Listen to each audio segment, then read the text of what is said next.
to a new series of videos where we look at some myths about learning. First up, learning styles. As a student, did you learn what your learning style was? Perhaps it was visual or auditory or kinesthetic or tactile. Maybe you took some tests or quizzes to find that out. Perhaps as a teacher, you have your students take those tests and quizzes so that you can then cater their learning toward their learning style. It turns out that may be a little misguided and not the best way to approach learning after all. So first, let's look at some things that we know are true about our students and that sort of relate to learning styles theory. We know that our learners are unique individuals, and understanding the differences between our students will definitely improve things about their learning. Sometimes their differences come because of talent, and sometimes their differences come because they're interested or not so interested in a particular topic. Background information or prior experience with the subject can help in almost any type of learning, and knowing what learning students bring to your class or to a lesson will definitely help them learn better and should be something you find out before you start teaching new content. There are differences between students that relate to disabilities. There are strategies for both students and teachers when it comes to things like dyslexia, autism, hearing difficulties, or other disabilities, and those strategies should be used to help the students gain the most from their learning experiences. Saying that learning styles theory is a myth doesn't negate any of these truths. But there are some issues related to learning styles theory too. It's definitely true that students have preferences related to how they learn.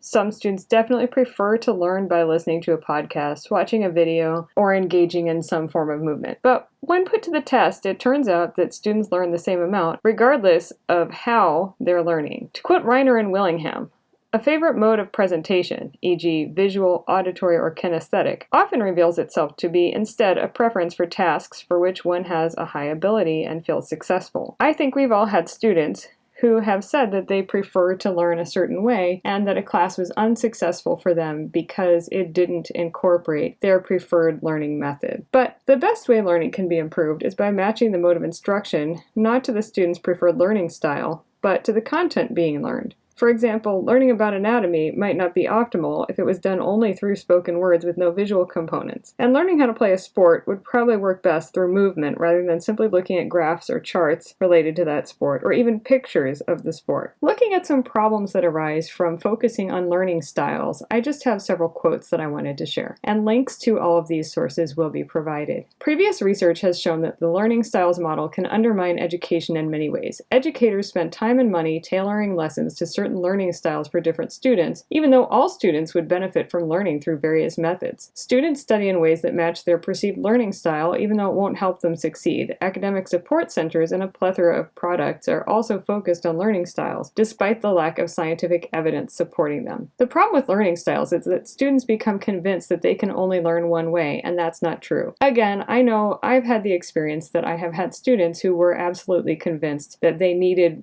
information delivered in a certain method or that they needed a certain form of hands-on or written interaction with the materials. Moving on to the next quote, I think you'll see where the problem arises. Giving students the message that it's okay that you're not good at insert intelligence or learning style here. You can still be good at insert whatever here, can lead students to give up on cultivating key learning skills that can be developed to an extent by everyone. Believe it or not, by promoting a dominant learning styles mentality, we are actually limiting students with self-fulfilling prophecies. If I believe that I learn best using only one mode of instruction, I may dismiss methods or strategies that conflict with that, even though they may help me learn. Similarly, teachers may not present students with information in ways that could have been helpful due to assumptions about how they learn best. A preference to learn material using a certain method could mask skill deficits. Someone who prefers to learn by listening instead of more visual approaches might just have underdeveloped reading skills. Letting students learn in their preferred manner doesn't push them to improve weaker skills. As college professors, we often think that our primary job is to cover our course objectives, and of course it is. However,